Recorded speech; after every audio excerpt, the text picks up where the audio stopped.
I speak for millions of black women around the world who have the symptoms of PCOS, polycystic ovarian syndrome. But it wasn't until 2011 when a black doctor by the name of Tamika Johnson, you know her, right, took the time out to say, let me test you for PCOS.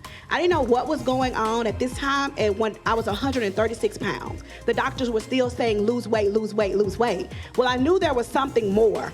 There was something more, and a lot of women, I advocate for women around the world, and we've gone to local legislators, we've gone to try to get people and doctors to do more about it. You can easily go into a clinic and they will say, lose weight. I can eat grass every day and my stomach will still bloat.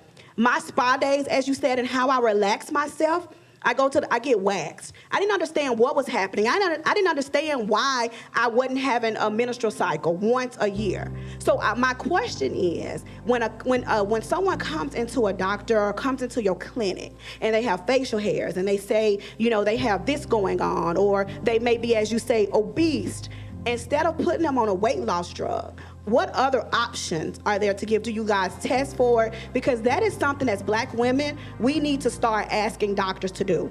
Test me for PCOS, because I had gone to so many doctors in the state of Mississippi and that's what they were saying. But I was under 150 pounds and my mother said, no, it's something more. It wasn't until I found a black doctor who said, you have facial hair, you have stomach bloating, you're not having a menstrual cycle.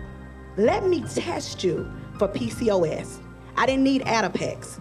So I want to know, what is it like when black women come in, what are some of the symptoms that black women can just say, hey, let me test you for PCOS. Watch out for some of those symptoms. That's my first question. Cortisol, that's one of the hormones that's thrown off, the cortisol, and sometimes they can have stretch marks in their abdominal area. Another problem is, in a lot of cases, individuals with this condition can have fertility issues. Usually, a lot of doctors will start the patient on a medication called metformin, because many of these patients will have increased glucose levels, and the metformin can help them avoid getting diabetes. But the metformin also has research correlating that it can help with the fertility issues, because a lot of women that suffer with PCOS want to have children, but they typically will have a harder time than a woman that does not have this condition. So the deal is, there's some new medications out now. I don't know if anybody's familiar with the Ozempic or the Mounjaro.